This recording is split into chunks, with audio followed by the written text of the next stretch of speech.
Guys, what is going on? It is July 2025. It is time to do some paintball news. We haven't gotten to do this one in a little bit, so thanks for sticking around and being patient with us while we get some, back-end stuff handled. We'll give you guys all the good scoop, all the updates in paintball coming at you. Future, past, we'll review some stuff. If you guys like this video, make sure you subscribe. Thank you for sticking around if you've already been here. Leave us a comment if we missed anything, and we'll catch you after the intro.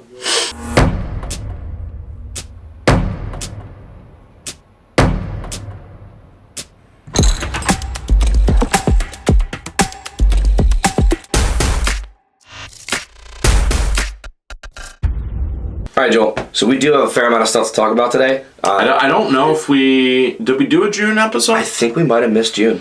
I think we missed it. It's been crazy busy for a lot of different reasons around here, guys. And some of it good, some of it not good. But whatever the case may be, we apologize. I don't think we gave you guys a June episode. So we're double stacked in July.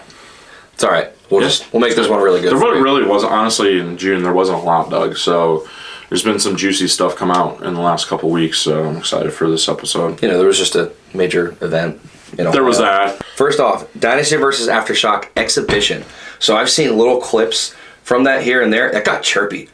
That got real chirpy, and they were fucking each other up. Well, so I think part of it was I think that was kind of the concept. Yep. They were trying to, and they were trying to trial it for the media side of things, which I think is good. And I believe they charged to watch it. I might have heard that as well. Something like that. It's like $10. Yeah, $5 or $10. And if that's true, double check me, guys. Leave it in the comments if you know, or if you watched it. What do you think about the concept, though? I mean, 15 balls a second, like true X ball, going back to what worked. It's funny that they're doing that because I've been kind of saying that they need to go back to what worked in the early 2000s, 15 balls a second, utter chaos, yeah. I love the idea. Bringing back the X, maybe. I don't know. I mean, I feel like bring back the X. I think bring back the X. Yeah, something. I mean, and the other thing too is the amount of bunkers now compared to what it used to be. There's a lot more bunkers now, right? Correct. The gaps were bigger back then. Bigger gaps with higher rates of fire. It means you had to actually be a better gunfighter and just a lot of paint in the air. Right. So here's my thing. I think it was Greenspan said this forever ago, and I take this viewpoint as well. 10.5 is kind of the perfect middle ground of it's still a high enough rate of fire to keep a lane, but it actually requires you to be a good gunfighter and a good player.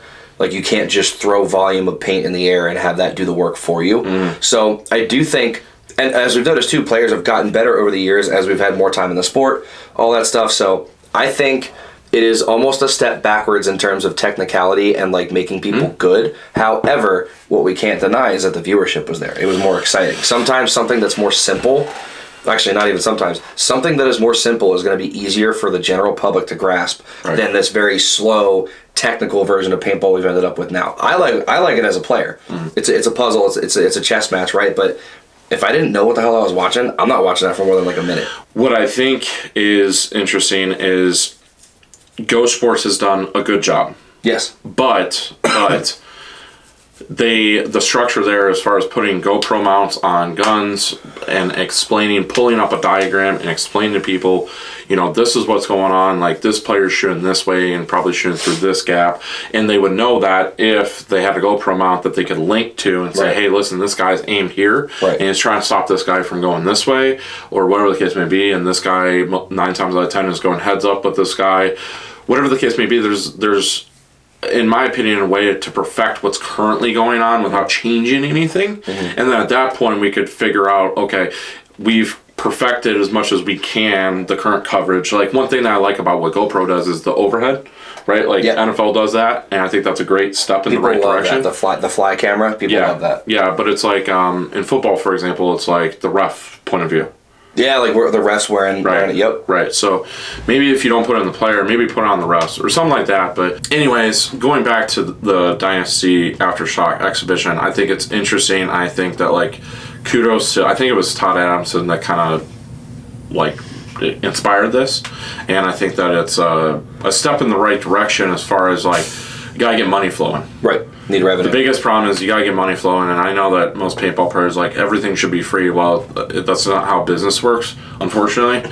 And you got to create revenue. Even take the NFL. People still pay hundreds to go to the NFL, and there's not nearly as much like equipment that goes into it for the players. Like, well, and I think that was kind of the concept behind this was make it a one-time gig against two of the most flagship teams to ever grace paintball, and see if we can get the viewership and see if people are willing to pay $5 or $10, right? Like, I mean, you're willing to pay per view for like UFC fights, right? Yeah. So I don't know, it's kind of an interesting concept, and like I personally am for it. I'm curious to see what people have to say in the comments about it. Yeah. Next up, so there was a pretty horrible misfortune in the community. Jerry Caro has passed away. Rest in peace, man. That sucks. That was a shock, I think, for a lot of us. Yeah, I mean, younger guy. I was not too familiar, but I know that he's played for quite a few flagship teams. Not exactly, I haven't heard anything about what happened, but I did want to just say, it's extremely unfortunate, and anybody that knew Jerry seemed to have great things to say about him, and sorry to all friends and family and everything else like that. Gotta at least pay tribute to people that have graced this sport, and it's unfortunate that it's fortunate that we're such a large community, that we're smaller. It's fortunate that we're a smaller community, that we see this stuff and we try and honor it, but it's unfortunate that this stuff happens. I hate to see it. So next up, NXL Cincinnati. Finally having a major pro event back in Ohio. When the last one was Cleveland, I think it was PSP, right? It was before. No, it was still NXL. It was NXL. What was that? It was actually 2015 or 16? 2015. Okay. That was the first one I ever played. The year before I got into tournament paintball, so I wasn't quite in the community just yet. Yeah, I had always followed the PSP and everything, but I had actually never played PSP. That was the first event I ever played, was NXL since Cleveland 2015. So it is good to see them come back to this. Had a pretty good conversation with Tom Cole while I was there about things that they could potentially do better as far as venue and everything. Here's the thing, Doug, June, July events are the toughest. It's just hot. Well, it's not only is it hot, but people are starting to run out of money. I mean, that's the reality of the situation. People spend a lot of money to be there. If their team's not doing well, they start to reconsider whether or not it's worth it. True. So I think overall attendance wasn't as good. And the reason I say that is because, I take that back. Tom Cole did clarify that the team count did not include the 3v3 thing that they did on Thursday. Did you watch that? I didn't get to. Dude, that was entertaining. A lot of people said it was awesome. It was really cool. And they did it on the very fast paced. Was it on a modified layout or the same layout? Same layout, but it was just very fast paced, and the points were very quick. And I think that is good for future, viewership. Yeah, because attention spans suck. So right. It's a good thing, and it's also good from a media perspective because it's easier. What's going to happen next because there's not as much complexity. It's pretty much coming down to 2 2-on-1s. So you're watching some dude fight for his life against two guys. You can track that a lot easier. Right. So that was cool. I think it's a great idea. The event for me, other than just being super warm, did feel a bit sparse, but I don't know. The biggest thing was just the parking. People weren't the happiest with how the parking was done. Overall, it was a good event, guys, though. And let's see here. Red Legion won. They beat the Tauntauns. They beat the Tauntauns. No U.S. team. Fully U.S. teams in the finals. Yeah. Awesome. Yeah. So kudos to both the Tauntauns and the Russians because they're on a spree right now. Yeah, they're on a tear. Dai just released a video. If you guys haven't checked that out, check that out. It was a really awesome edited video of their like a highlight kind of stack of all that. 3-4 minutes, but it was sick. They did a really good job. So. I miss having videos HA used to do 6 or 7 minute long videos of just slow-mo highlights. Yeah, for sure. So kudos to Dai for doing that. This is news to me. Valken filing for bankruptcy. Yeah, so they've been doing well. They've been killing it with paint sales. Well, at least everyone's been loving their paint, so I thought something was going right for them. Here's the problem is I think that from an NXL perspective, everyone, all the paint vendors are losing money, and because everyone's doing this $20, $25. Well, we know where that started, and don't get me wrong, I love the guys over at HK, but it's been a race to the bottom. and HK's chosen to take a loss there in order to try and reinvigorate their paint sales and everything else like that. And let's be honest, like when it comes to overall fields, majority of fields are GI. So, and I love the fact that Valken is their paintballs. Wow. Their paintballs are made in the United States, guys. And with that said, I think that like that obviously that adds to cost, right? Correct. Correct. So you're doing it the right way. It's just going to cost more. I think really where Valken's at though is like they don't have other products, flagship products like HK, right? Like alpha tanks, loaders, soft goods, private label planet guns, right? Like all kinds of different things. Valken doesn't do that, and like I want everyone to succeed when it comes to the business side of paintball, because without that there is no sport, guys. And so with that said, they're not out of business, but they are restructuring. So it kind of sounds like similar to what Core went through, or GI / now Core went through the last few years. It's kind of the same concept, but right now it's like I don't think we can get majority Valken product because I don't know what's going on the back end, but they're kind of like reconfiguring things. So it's unfortunate, like, but I hope that like it points them in the right direction, and hopefully maybe they come up with some flagship products that like helps their business model, right? And their low end stuff, because we play a lot at Level Up, has gotten better. I will say that, like the custom ball and all, compared to where it was like 3-4 years ago when it wasn't made here in the United States, I feel like their custom ball, like I shot it a few weekends back and for the most part, it shot pretty good. Can I give a take? Absolutely. I preferred, this is hot take, I preferred the way that it shot 2017, 2018, 2019, 2020. It was a harder ball. Like it felt like you were getting shot with a rock, but it didn't break in your gun, no matter the weather. It didn't break in your barrel. There were no no blowing up as soon as it came out the end of the barrel. No weird squirt. It just shot so much straighter, even though it was a harder ball. I would rather that for my practice paint that's within the $30 range than currently we might get stuff that is fine, or we'll get stuff that like I loaded into my loader and it's busted, or like it's all like kind of breaking halfway through the barrel. Like our breeches are always clean. No one's like chopping it. It just can't make it out of people's barrels. This is kind of an interesting one that I feel like the majority of paintball players are not accustomed to yet, is that Ninja Paintball is coming back. They were bought months ago. They were bought by a different group, and I'm not going to say the name of the group because I'm not sure if they want us to like public knowledge yet, but Ninja is supposedly coming back.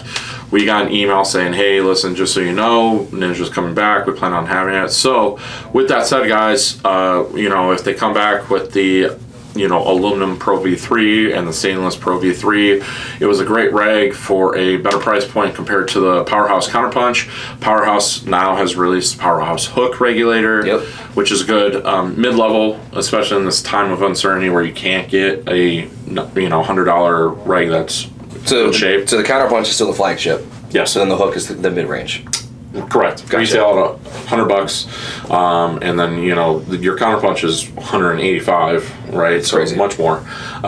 So with that said, guys, stay tuned. We will try and do our best from a media perspective, both on Instagram as well as here, to try and cover that stuff for you guys when we actually are able to get some product in.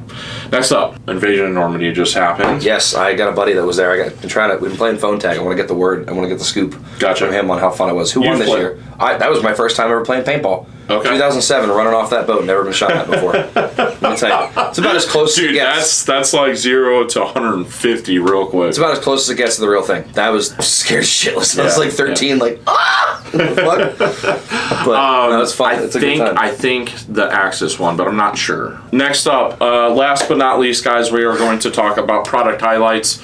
So we've got the HK Army Alpha tanks. They just released, I think it's 6 new colors. Black. Doug's got the most popular, which is the Void, which is the all black. We've got the gray with green, the black with teal, and then the other colors was a white with gold, which is really sharp. That's hot. Black with pink, and there was one more, and I can't remember it. I know for a fact Parker Snyder is going to get that white and gold. see it. You always shoot a gold gun, so I'm seeing it coming. All right, guys. So yeah, that is number one. Number two, CS3 Pros are in stock finally. We're caught up with back orders, and we have all colors in stock, ready to ship. I can verify the wall is full. We have them. We're good to go. Yes, we do. And third, the carbon drive loader, we're going to be doing some, we finally got our hands on one, and we are going to be doing some content on that, so stay tuned for that. I finally started to see it in the wild, so I'm like, okay, this is like reached the production level now. So like, it has, and it's been a very interesting way Carbon's handled the release of this. Maybe we'll make that a member video. And then last but not least, EMF 200 is shipping, so we do have those in stock as well. We got a couple videos out on those and put a link them. Yes, we do. So EMF 200 versus EMF 100, as well as just the overview video.